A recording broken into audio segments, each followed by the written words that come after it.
Good morning and welcome home to Live Oak Unitarian Universalist Church. I'm Reverend Joanna and my pronouns are she, her. Thank you for joining us. We who bring a teaching of hope, we who bring a saving message, who welcome all in our doors, Muslims and Jews, agnostic and New Age, straight, gay, lesbian, and bisexual, cisgender, transgender, non-binary, and intersex, all who are searching, seeking, looking for more meaning, more service, more love. All of us gathered here together. I invite you to put your phone on what we call the worship mode. That means it's not going to make any sounds during the service, but you are free, even encouraged to send out like little pictures of things that you're seeing here or hearing, to give other people a little taste of what we have here, maybe even an invitation to join you here next week. Please rise now, either in body or in spirit, and join us in singing Guide My Feet, and remain standing for our chalice lighting.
Our chalice today is being lit by Rosie. This is a congregation bound not by creed, but by covenant. May those in agreement affirm our church covenant now. We affirm a caring community of and for all ages, seeking wisdom, doing service, and living with integrity. In our diversity, our covenant holds us in unity as we celebrate our shared spiritual journey. Good morning. My name is Renee Garcia, and my pronouns are she, her. In my opinion, one thing that's so great about this church is the uniqueness of every person here. Each of you adds a special, one-of-a-kind ingredient to our community, and when we all come together, it makes for really good vibes. I'd like to welcome any guests we have today. Thank you for taking a chance to walk through our doors and join us for worship. If this is your first time here, please stop by the visitors table so we can meet you and answer any questions you might have. And today you have the opportunity to learn even more about Live Oak at our Exploring Membership class. It's hosted by Reverend Joanna and the membership team and will be held in the library after today's service. This is a church that is buzzing 7 days a week. The definitive way to keep up with what's happening is through our weekly email newsletter. You can sign up for it at the visitor's desk. Live Oak UU has many ways for you to connect with our beloved community beyond Sunday. Opportunities are shared on our website, our newsletter. One event happening this week is the Community Sack Lunch. It's held on Wednesdays at noon in the Fellowship Hall, and you're invited to bring your lunch and come chat with friends. And now our call to worship. Here, together, Now, we exhale, and a layer slides off. The guards sit down, the walls recede, knowing we are here, together, now. Our bodies soften into the spaces we have made for each other, and another layer slides off. Our young, tender self, so pure with love and light, cozies up, eager to be here, together, now. Our hearts become spacious, ready to receive light. Our minds become clear, ready to receive truth. And another layer slides off, because we are here, together, now.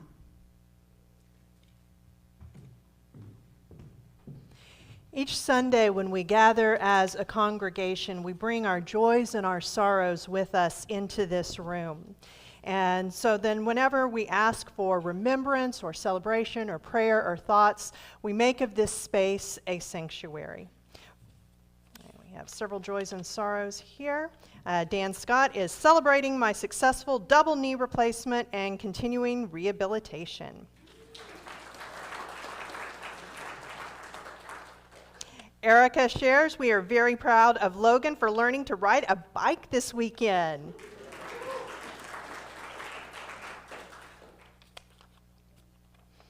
Jackie West shares that today is Owen's 5th birthday, and we are so happy to celebrate him.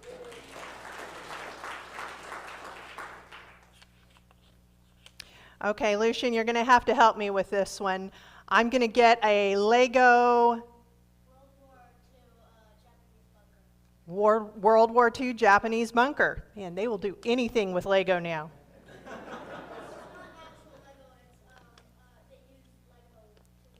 Lego to build it, okay. And Rosie shares, I got to go to my school's Hollywood-themed dance last night. Tiring but fun. Yes, for all of you who are missing an hour and did something powerful yesterday or later today, you get a special congratulations. For those who don't know, our wonderful accompanist, Daria, will be performing at South by today. And you're here this morning. I mean, like that is dedication. For all joys and sorrows, spoken and unspoken, we bear witness with our care and concern. Please join me in singing.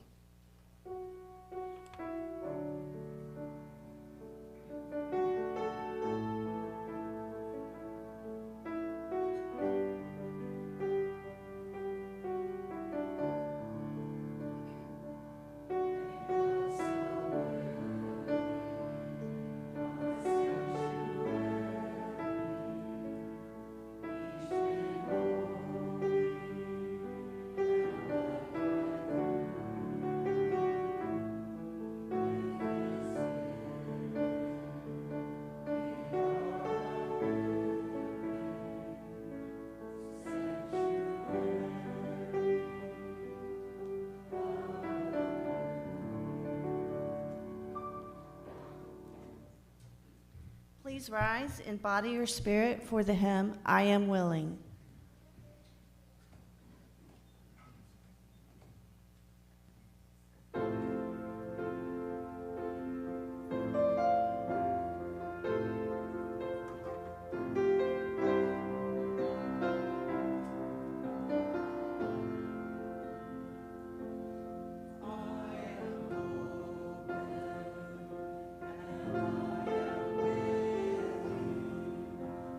To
Good morning.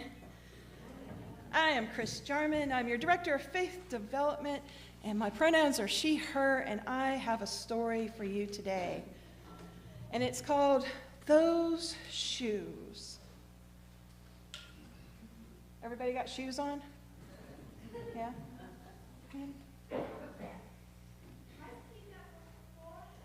Nice. I'm glad you've seen that book before. It's an awesome book, isn't it? I'm going to read it right now. Are we ready? All right. I have dreams about those shoes. Black high tops, 2 white stripes.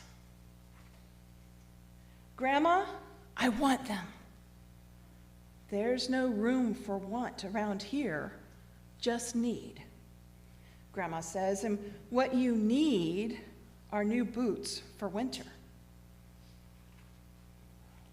Brandon T. comes to school in those shoes.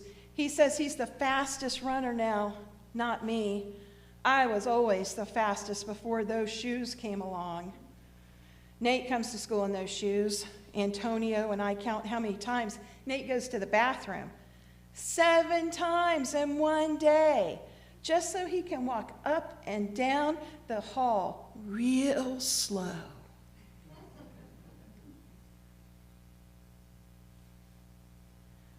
Next, Alan, Jacoby, and Terrence each get a pair. Excuse me. Then one day, in the middle of kickball, one of my shoes comes apart. Looks like you could use a new pair of shoes, Jeremy, says Mr. Alfrey, the school counselor. He brings out a box of shoes and other stuff he has for kids who need things. He helps me find the only shoes that are my size. Velcro, like the ones my little cousin Marshall wears. They have an animal on them from a cartoon I don't think any kid has ever watched. When I come back to the classroom, Alan Jacoby takes one look at my Mr. Alfrey shoes and laughs. And so do Terrence and Brandon T. and everyone else. The only kid not laughing is Antonio Parker. At home, Grandma says, "How kind of Mr. Alfrey." I nod. I turn my back. I'm not going to cry over any dumb shoes. But when I'm writing my spelling words later, every word looks like the word shoes. And my grip is so tight on my pencil, I think it might bust. On Saturday, Grandma says, "Let's check out those shoes that you're wanting so much. I've got a little money set aside. Might be enough, you never know." At the shoe store, Grandma turns those shoes over so she can check the price. When she sees it, she sits down heavy. "Maybe they wrote it down wrong," I say. Grandma shakes her head. Then I remember the thrift shops. What if there's a rich kid who outgrew his, or maybe they got 2 pairs for Christmas and had to give one of them away? We ride the bus to the first thrift shop. Black cowboy boots, pink slippers, sandals, high heels, every kind of shoe except the ones I want. We ride the bus to the second thrift shop. Not a pair of shoes in sight. Around the corner, a third thrift shop. I see something in the window. Black shoes with 2 white stripes, high tops, perfect shape, $2.50. Those shoes. My heart is pounding hard as I take off my shoes and hitch up my baggy socks. "How exciting," Grandma says. "What size are they?" I shove my foot into the first shoe, curling my toes to get my heel in. "I don't know, but I think they fit." Grandma kneels on the floor and feels for my toes at the end of the shoe. "Oh, Jeremy," she says, "I can't spend good money on shoes that don't fit." I pull the other shoe on and I try to walk around. "They're okay," I say, holding my breath and praying that my toes will fall off right there and then. But my toes don't fall off. I buy them anyway with my own money, and I squeeze them on, and I limp to the bus stop.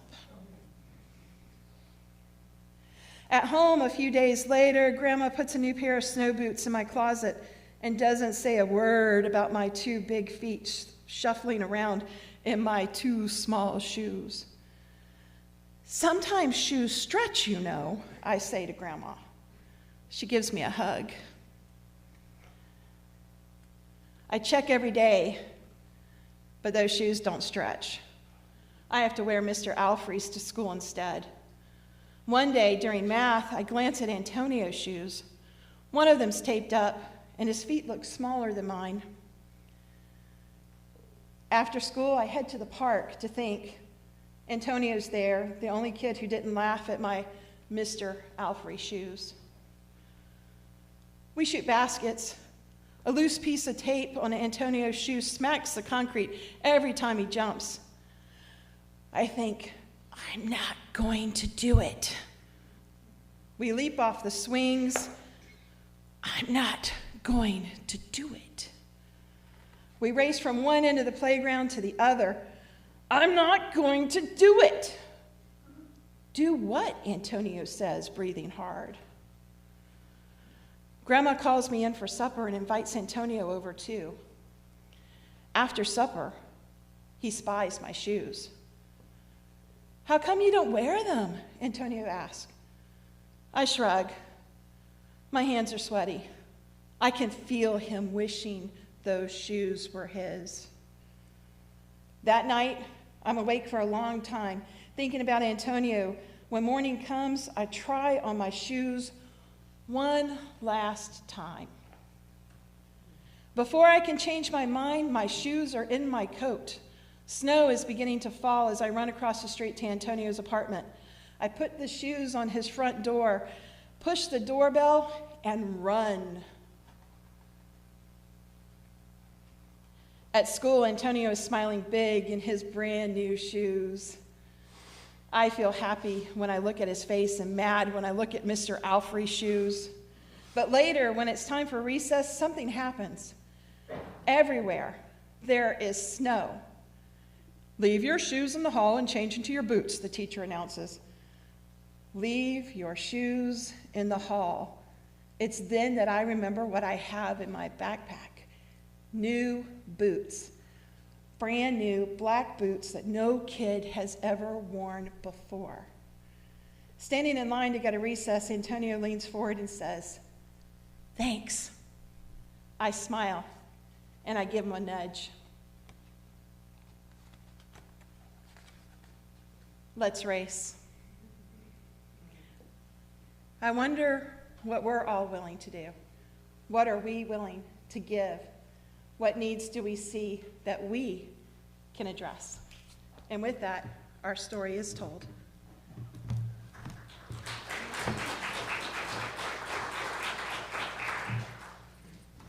Good morning. I'm gonna perform a song that I released on my new album that's called Insides. This song is called Let Me In.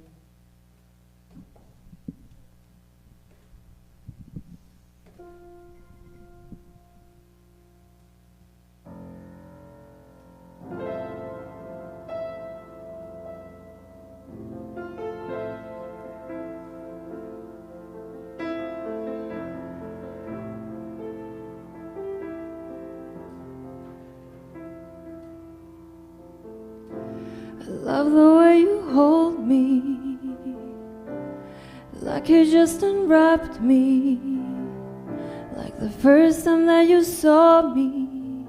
Take me home.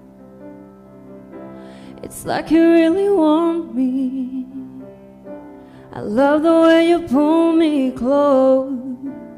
Middle of the night, I pray you don't let go. Let me in, and I'll be everything you need. everything you dream. 'Cause I can fall asleep without you there beside me. I know you were meant for me. You could be my everything. 'Cause I can fall asleep without you easy on me. Can you go easy on me? Can you go easy on me? Baby, go easy, 'cause I never let you go easy on me. Can you go easy on me? Baby, go easy on me. Can you go easy? 'Cause I never let you go easy.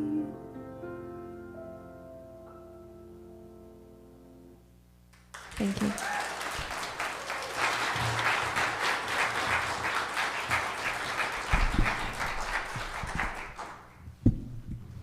So, our reading today is from the autobiography of Martin Luther King Jr. As I thought further, I came to see that what we were really doing was withdrawing our cooperation from an evil system, rather than merely withdrawing our support from the bus company. The bus company, being an external expression of the system, would naturally suffer, but the basic aim was to refuse to cooperate with evil. At this point, I began to think about Thoreau's essay on civil disobedience. I became convinced that what we were preparing to do in Montgomery was related to what Thoreau had expressed. We were simply saying to the white community, we can no longer lend our cooperation to an evil system. From this moment on, I conceived of our movement as an act of massive non-cooperation. From then on, I rarely used the word boycott. My wife and I awoke earlier than usual on Monday morning. The day for the protest had arrived, and we were determined to see the first act of this unfolding drama. Fortunately, a bus stop was just 5 feet from our house. I was in the kitchen drinking my coffee when I heard Coretta cry, "Martin, Martin, come quickly." I put down my cup and ran toward the living room. As I approached the front window, Coretta pointed joyfully to a slowly moving bus. "Darling, it's empty." I could hardly believe what I saw. I knew that the South Jackson line, which ran past our house, carried more black passengers than any other line in Montgomery, and that this first bus was usually filled with domestic workers going to their jobs. Would all of the other buses follow the pattern that had been set by the first? Eagerly, we awaited for the next bus. In 15 minutes, it rolled down the street, and like the first, it was empty. A third bus appeared, and it too was empty of all but 2 white passengers. During the rush hours, the sidewalks were crowded with laborers and domestic workers trudging patiently to their jobs and home again, sometimes as much as 12 miles. They knew why they walked, and the knowledge was evident in the way they carried themselves. And as I watched them, I knew that there is nothing more majestic than the determined courage of individuals willing to suffer and sacrifice for their freedom and dignity.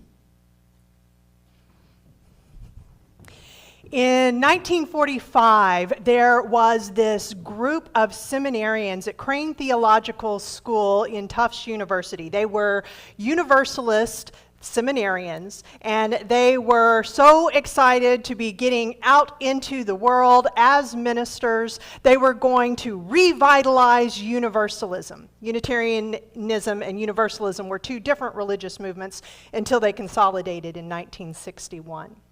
They had all kinds of ideas about how they were going to take what had in their minds become kind of a staid and boring religious movement that was mostly focused on the idea of universal salvation, an idea that many other mainstream denominations were also either explicitly or implicitly sort of bringing into their faiths.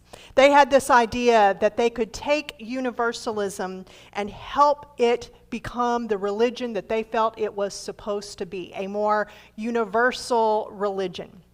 Now, when you are in seminary, as our intern minister, AJ, can attest to, you get into these, deep, rich theological and philosophical conversations and debates. And then you graduate and you all become ministers and you get scattered around the country. And this was before Zoom, of course. They decided that they wanted to, first of all, maintain their friendship, maintain their communication, the fact that they all wanted to work on this revitalization of universalism, and they wanted to continue having those deep discussions. So they formed themselves as a group, and they called themselves the Humiliati, which was sort of tongue-in-cheek. It means the humble ones. People who knew them at that time will say they weren't. And then what they would do is they committed to the idea that every year they would get together for a retreat and they would take some aspect of religion and do this kind of deep thinking and trying to figure out what it meant in their current world of religion. So this one year, they did it, and they decided that they would take on the concept of communion, the bread and the wine. Universalism still considered itself to be a Christian denomination, and so this was still part of their normal worship services, and then Jesus said to the disciples, "This is my body broken for you." What they were to do was they were to each take the elements, the bread and the wine, go back to their individual rooms, pray over them, and then do the ritual. But this time, they were to do it in first person. This is my body, broken for you. So it should have taken, even with praying, 15 minutes? They were supposed to do it and then come back to the common room. 15 minutes goes by, 30 minutes, 45, an hour, hour and a half. Finally, slowly, silently, somberly, they begin coming back into that common area. I imagine not even really making eye contact with each other. They wait for the whole group to be there, and they're all there except for one. And they wait. Finally, someone says, well, maybe he fell asleep or something. So they all go up to his room and, bust open the door. And he's sitting there with tears rolling down his face. And he says, I can't do it. I just can't do it. The conclusion that all of them had come to was the same, and that was if they were to say that and actually mean such a self-sacrificial statement, that they would have to completely let go of the lives that they were living. Let go of their wives, their Buicks, their nice shirts. As one of them said, it would mean giving up my entire life and moving to New York and becoming a Catholic aid worker. And they realized they were not willing to do that. They wanted to save the world, yes, but they also wanted to savor the world. It's my opinion that in that moment, that's when they truly became the humble ones. They accepted that they were not Jesus, that there were limits to their willingness to sacrifice, to self-sacrifice. And so then they set to the hard work of figuring out, okay, within my choices that I am willing to make, how do I make a difference in this world? So what are you willing to do? And at this particular moment in time, how will you live a full and fulfilling life? I think that in order to get to this question of what are we willing to do, we have to center ourselves in three things. I think we need to be centered in reality, in perspective, and in our values. I don't know about for you, but for me right now, I'm having a really difficult time staying centered in reality. Because on one hand, it really is that bad, right? It really is that bad. This is not hyperbole. We are watching before our eyes as there is an attack on our democracy. We are seeing relationships with other nations that we have had since World War II being obliterated. We are hearing things, once again, that word we are so sick of, unprecedented, but once again, it is back in our daily vocabulary. We are seeing our institutions attacked. We are seeing the very rule of constitutional law, an attack being held on it. And the call is coming from inside the house.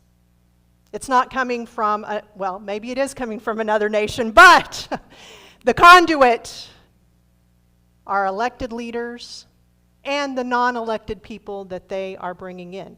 This is reality, and to put my head in the sand and try to not think about it means that I am not centered in reality.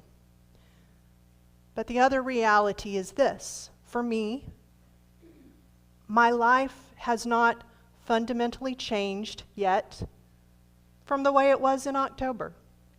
I can still get up in the morning and have coffee and exercise, come to a job that I love, hang out with my family, with friends, go see movies, have dinner, go to the theater. And that is reality too. Because to live in my fears of what could be would mean that I am not centered in what currently is. To be centered in reality means to hold on to both of these aspects. And I have to have some perspective. I am out of my gourd with worry. Is that a clinical term? And I am not in Ukraine. I am not in Gaza. I carry a lot of privilege. Even here in the United States, I am not having to make a family plan of what we will do if ICE comes to our door. Yes, I am suffering from worry. But that suffering is not even remotely on the same level as those who are suffering from actions against them right now. And we need to stay centered in our values. Whatever it is that your values are. Unitarian Universalism has a set of named values. These are not a creed. These do not have to be your values. But I imagine that there's some of these that you will look at and go, yeah, that actually is a value for me. And definitely for me, one is our theme this month, which is generosity. I know that generosity takes many forms. And one form that it takes is willingness to risk. What am I willing to risk? And especially with the privileges that I have, what may be a giant risk for someone without those privileges may be a smaller risk for me. Am I willing to take that risk? I think we also need to talk about that word willing, right? Willing does not mean necessarily want to. I've talked before about how my spouse and I, a couple of years ago, we began using these 3 categories when we'll ask each other for a favor. You know, we'll be like, okay, now you got to tell the truth. I would like you to do this. Would you be happy to, willing to, or don't want to, and we'll feel resentment if you have to, right? Because then, depending on what the other person answers, it may change our feeling about whether we want them to do it or not, right? If I invite him to a social event and he says, well, I'm not happy to, but I'm willing to, it might be something that's not, it's not that important to me that he be there, and I might go, oh, yeah, no problem. You do what you were already planning to do. I'll go to this one alone. Whereas there are other things, I really hate going to the post office. I don't know what, probably because I really feel like I don't know what I'm doing there. And if he says that he's willing to take this package okay, sold, thank you very much. And the reality of being adults is that sometimes there are things that both of us just don't want to do, and we're going to feel real resentful, but you got to draw straws. So this is helpful, I think, especially when it comes to the actions that we are taking in the world right now. What are you happy to do? What are you willing to do? What do you not just don't want to do, but like you're going to feel resentful if you have to do it? I am feeling right now called to widen that category of willing to. That if I feel that it is something significant and important, if I feel that to live out of my values means that I do or don't do this thing, that I align my life with that, with willingness. There is a spectrum of resistance. We're seeing it, right? We're seeing it whether it is phone calling or going to rallies, going to town halls, doing boycotts, or wasn't that interesting that MLK said, I don't call it a boycott, I'm not participating in an evil. Interesting way of looking at that. But there's a wide range of resistance. I think that it is very human that when we see others doing things, we kind of make ourselves judge and jury about whether they should be doing that, rather than saying, there's a lot of different things. I don't need to judge what they are doing. They get to make their own decisions for themselves about what they're willing to do. But let me look at this situation. Is this something I would be willing to do? And if not this, so often there are so many other things that go along with it. Which of these would I be willing to do? I realize I'm not being really clear, so let me give an example. Anyone see this in Coeur d'Alene in Idaho? So there was a town hall meeting, and a woman who was there was frustrated because she felt that the elected official was not answering the questions that he should be. So she began yelling out those questions at him. She was told to stop. She did not. She was forcibly dragged out of there by people, by the way, not wearing any sort of identifying, security uniform. Okay, there's so many questions in this that you may want to consider. Would you be willing to disrupt a town hall or anything else like that if you felt that your elected officials were not doing what they should be doing? Maybe your answer is no. Okay. When they came to drag her out, would you be willing to put your body between these people not in uniform, these men not in uniform, and her? Okay? There's other choices too.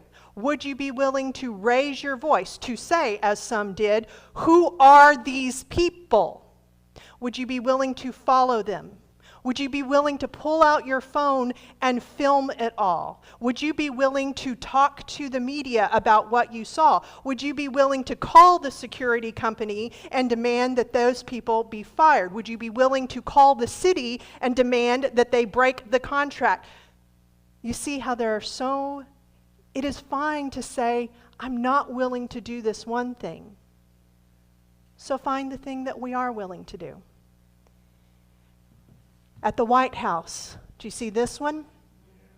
The president asked, it was a room full of governors, and named the governor of Maine and said, are you going to make these changes? And it was about transgender athletes. Are you going to make these changes? And the governor spoke back to him and said, we're going to follow the law. And when he said, we are the law, she said, I'll see you in court. Are you willing to talk back to power? Are you willing to take a risk on behalf of someone else? There was this thing in Birmingham called the Children's Crusade. And it was where children and youth showed up and they faced the fire hoses and dogs. And seeing that on TV, on the news, that was what really started to change the minds and hearts of a lot of people. What you may not know is that at that and at several other marches, there were often youth who were doing it not so much for themselves, but for their parents, because they knew that their parents couldn't take off of work or that their parents would be fired. And so they said, I will step in your place.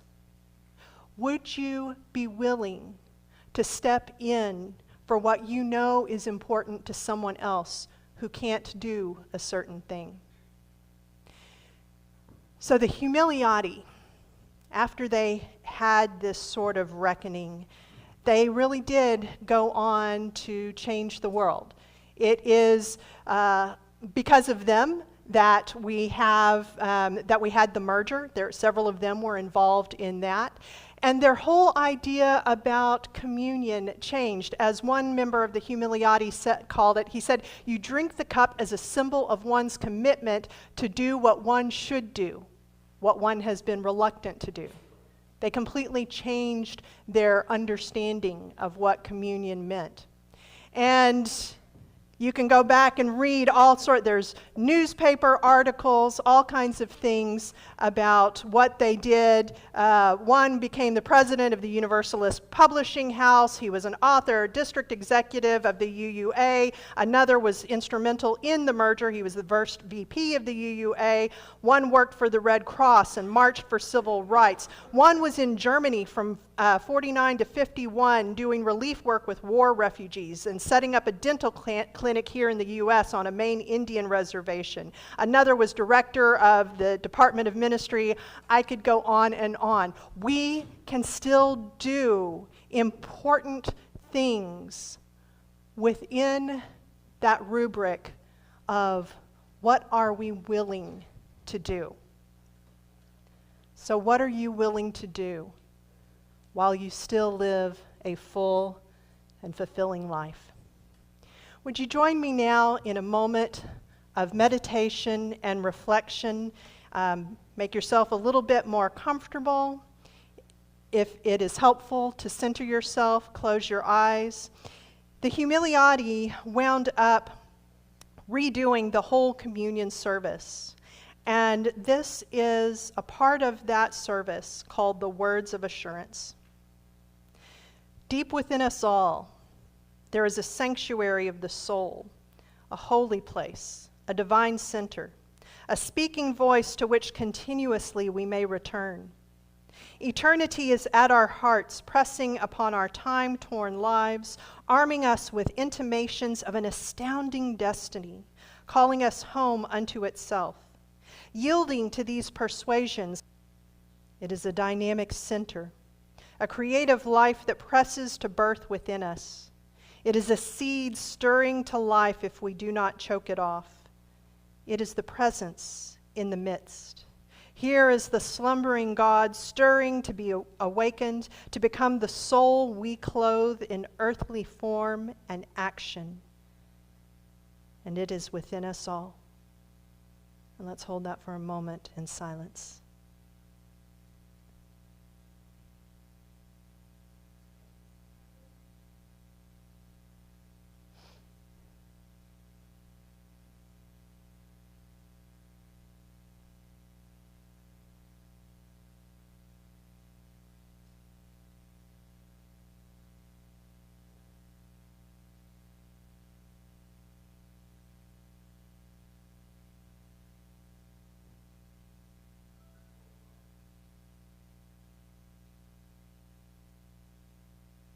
Amen, and blessed be.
We are the tradition of the Free Church. Our church and our community outreach are supported not from an outside source, but from within.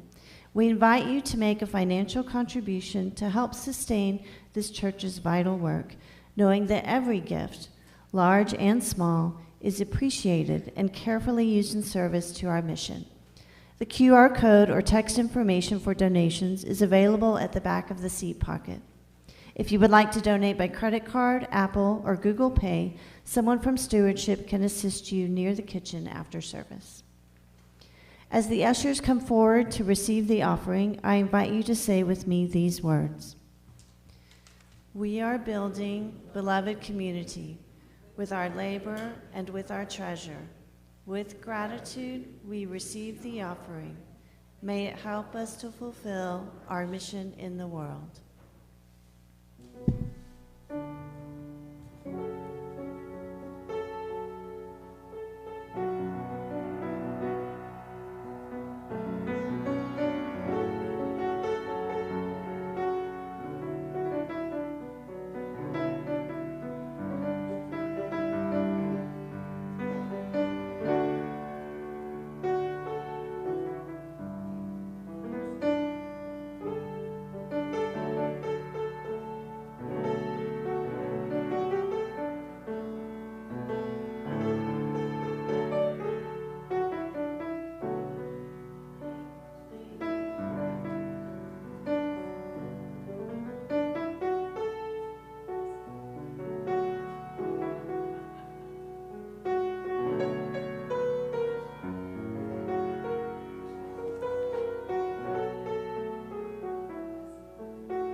So when you leave this morning, out these doors in the Welcome Center, I have copies of this. It's 198 methods of nonviolent action.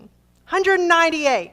I invite you to take one of these, take it home, take a pen or a pencil, and just go through and mark which ones are you willing to do, which ones are you not. We don't know what is going to happen tomorrow. I cannot tell you what life will look like even a month from now. But the more we are centered in reality, centered in perspective, and centered in our values, the more we will be willing to act. Go in peace, knowing that you are lovable and loved, and please help spread that love out into the world.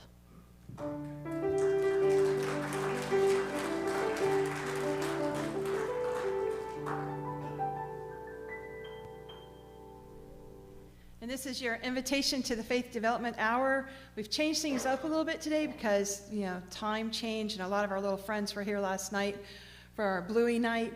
So the kids are going to have free play with our child care staff. You'll sign them in at the nursery. Adults are, I don't want to get ahead of myself. We have Breeze training in room 106. So if you want to learn more about how to use Breeze, our software program that we use here in the church, it's like the central nervous system of the church with all the info. It's really cool. You go to room 106. We also have, as mentioned earlier, we have exploring membership in the library with Reverend Joanna and the membership team.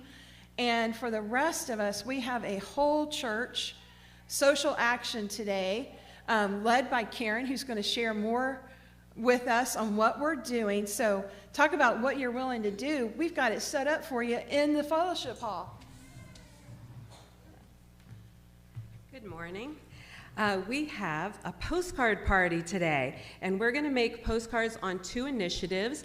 One of them is to the Texas legislature, and that is supporting LGBT plus and transgender rights. And the second one is to fix the abortion law. There's 3 stations, so please visit all of them. And all ages are welcome at this event. And the second announcement I have is tomorrow we're having the Church Ladies Lunch. It's returning, and boy, do we need community in times like this. So I hope y'all can make it. It is at 11:45 at La Madeleine in Cedar Park. That's right near the Alamo Draft House, and all who identify as women age 16 and up are welcome. Thank you. Whatever you choose today, I invite you to get connected in our warm and welcoming community as we work together to empower dreams, encourage growth, and embrace joy.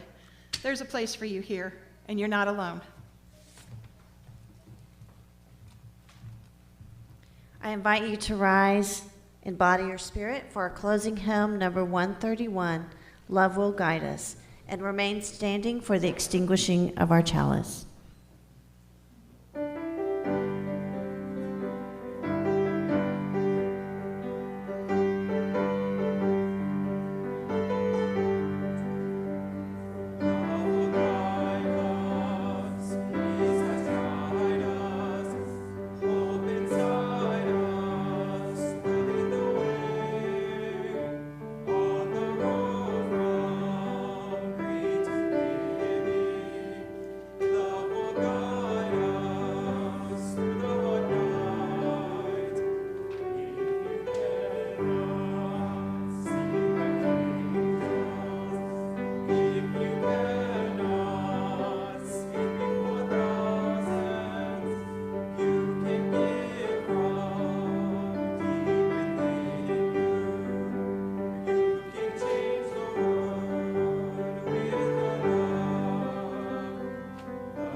We'll now extinguish our chalice, and we'll get Rosie to help us with that. Let us say these words to each other. We extinguish the flame here, that it might glow gently in our hearts. May it light your path as you leave this place. May it guide your way until we are together again. It's been such a gift to be together today. Thank you to today's home team who provided hospitality in worship and tech leadership. That includes Eileen, Joel, Hella, Tina, Nancy, Larice, and Catherine. Let's continue that hospitality by spending the next 5 minutes talking with someone we don't know. Members, be sure to introduce yourself to any first-time visitors we have. They're the ones with the handwritten name tags, and show them where to find the visitors' table and the coffee. And may we all know the blessings of fellowship.